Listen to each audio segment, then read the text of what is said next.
Bab 147. Bulan terang mempesona. Aku tidak tahu aku menyelesaikan makan dalam suasana seperti apa. Setelah makan, Harley berdiri dengan kaku, menyeka minyak dari mulutnya, dan berkata sambil tersenyum, "Itu, guru. Aku akan turun gunung untuk jalan-jalan."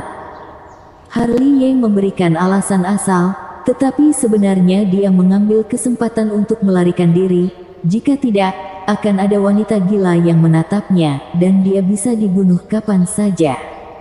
Fancy Chu tidak mungkin berada di sisinya sepanjang hari. Jadi, sejak dia mengetahui identitas Lancy Chu, dia berpikir untuk meninggalkan sekte Hang Yue. Turun gunung untuk jalan-jalan.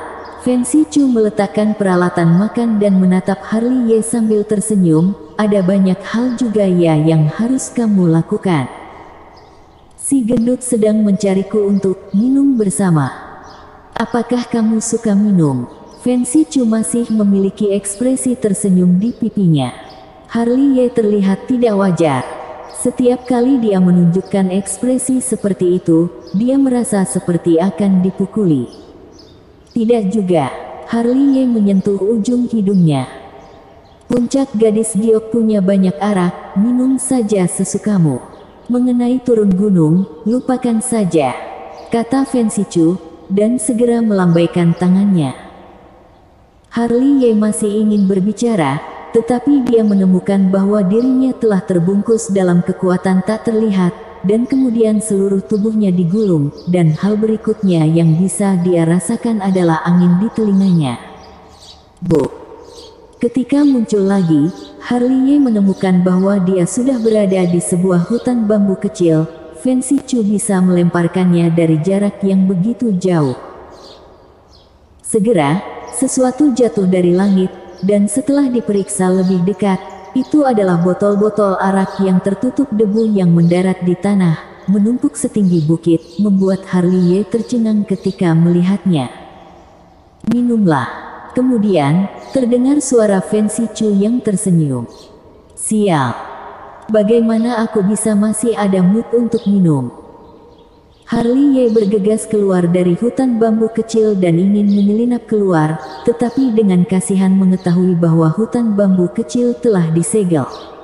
Seluruh hutan bambu kecil ditutupi oleh formasi batasan wilayah, dia tidak bisa keluar.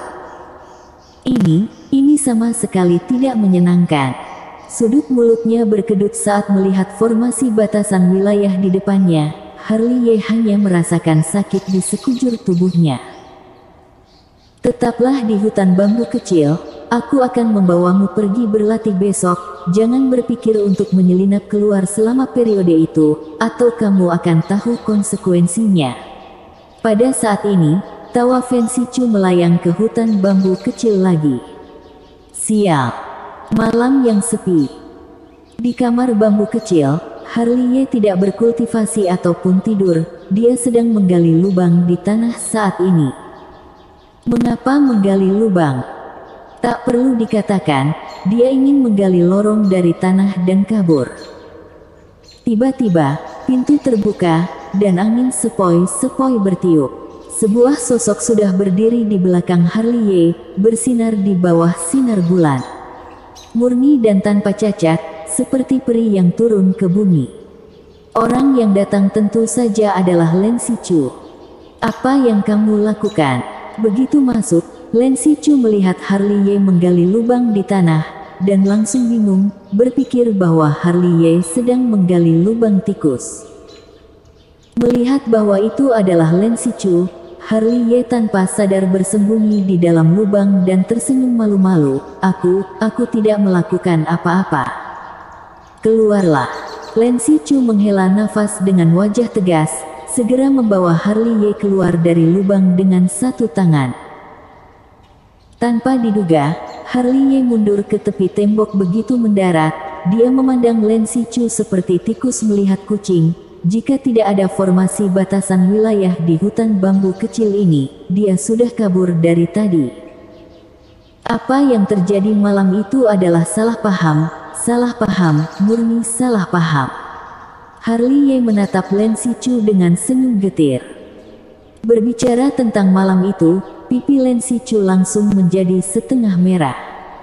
Tidak dibicarakan masih tidak masalah, begitu dibicarakan, gambaran malam itu seakan melekat di benaknya tanpa sadar. Dia jelas ingat bahwa apa yang dia berteriak dengan senang.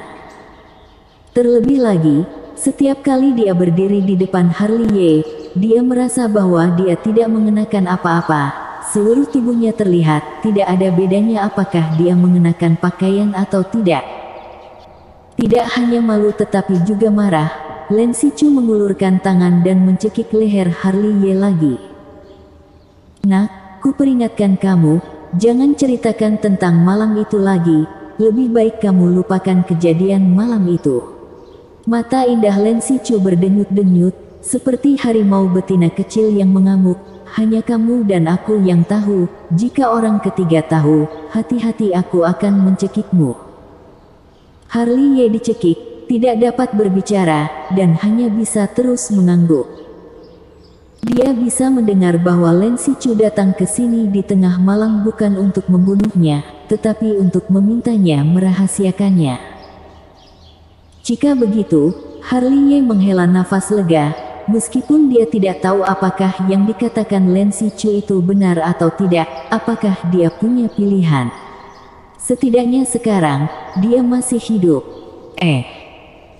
Di sini, Len Sichu melirik keluar, wajahnya tiba-tiba menjadi panik. Dia buru-buru meletakkan Harley Ye, lalu melompat ke tempat tidur, dan kemudian melompat turun dari tempat tidur lagi, seolah-olah dia sedang mencari tempat untuk bersembunyi, begitu panik sehingga berkeliling di lubang yang digali Harley Ye. Harley Ye melihatnya dengan heran. Tingkah laku Len Sichu yang aneh membuatnya benar-benar terpana. Pada akhirnya, Len Sichu hanya melompat ke atas meja, dan kemudian tidak lupa menatap Harley Ye dengan tajam. "Jangan beritahu kakakku bahwa aku pernah ke sini." Tanpa menunggu Harley Ye berbicara, seluruh tubuh Len Sichu mengeluarkan asap putih, dan kemudian tubuhnya menyusut dengan cepat, berubah menjadi lampu batu di atas meja. Harley Ye termangun melihatnya. Segera, pintu terbuka, dan Fen Sichu datang seperti angin. Harley Ye tercengang, baru kemudian dia mengerti untuk apa rangkaian tindakan Len Sichu sebelumnya, karena ingin bersembunyi dari Fen Sichu. Sedang menggali lubang.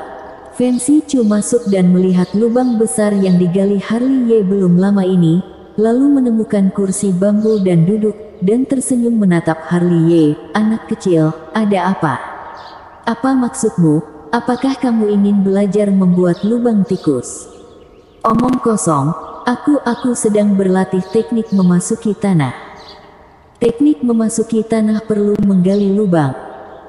Harley Ye tertawa garing dan buru-buru mengganti topik pembicaraan. "Guru, ada urusan apa datang tengah malam begini?" Di sini, Fen Sichu telah mengambil gelas anggur di atas meja, mengisinya dengan arak, meminumnya dan kemudian memandang Harley Ye dengan penuh minat. "Kamu dan Len Si tidak berencana untuk memberitahuku tentang masalah di antara kalian. Kami bisa punya masalah apa?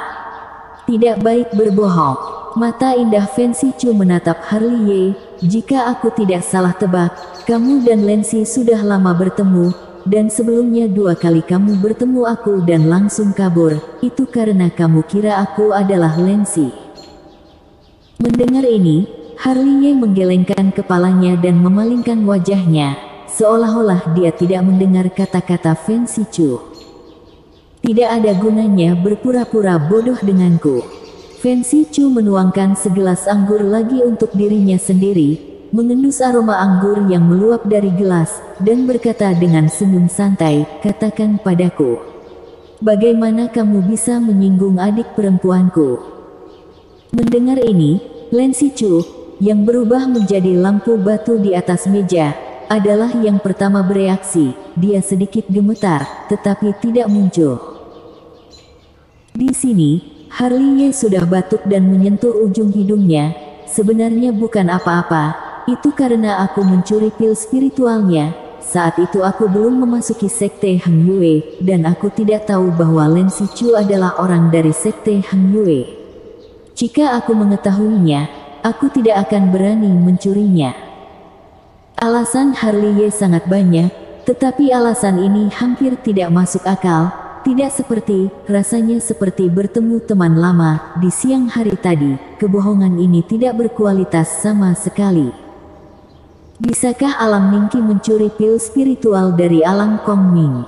Fen Sichu geli. Meskipun dia tahu bahwa Harley Ye masih berbohong kali ini, dia tidak lanjut bertanya. Harley Ye tersenyum malu-malu, tapi hanya menyentuh ujung hidungnya. Bisakah dia mengatakannya? Beranikah dia mengatakannya? Apa yang akan dia katakan? Bahwa aku meniduri adikmu. Jika ini dikatakan, mungkin tidak perlu Lin Sichu bertindak, gurunya yang cantik akan mencekiknya di tempat. Aku tidak akan bertanya tentang ini lagi. Fen Sichu minum segelas arak, bangun, dan tersenyum. Tidur yang nyenyak malam ini, pelatihan yang menyiksa akan berlanjut besok. Selesai mengatakan itu, Fen Sichu berjalan keluar seperti embusan angin. Sebelum pergi, dia tidak melupakan senyum menawan di sudut mulutnya, dan melirik lampu batu di atas meja. Setelah Fen Sichu pergi, lampu batu di atas meja langsung berubah menjadi kabut putih. Lin Sichu kembali ke tubuhnya, dan setelah memastikan bahwa Fen Sichu telah pergi, dia menepuk dada kecilnya dengan keras, untung tidak ketahuan. Setelah itu, Lin Sichu menarik Harley Ye dengan ganas lagi, memelototi Harley Ye, dan mengancam, "Nak, jangan lupa apa yang aku katakan, aku tidak mencoba menakut-nakuti kamu, atau kamu akan mati dengan mengenaskan." Setelah berbicara, Lin Sichu juga berjalan keluar seperti embusan angin. Bersambung.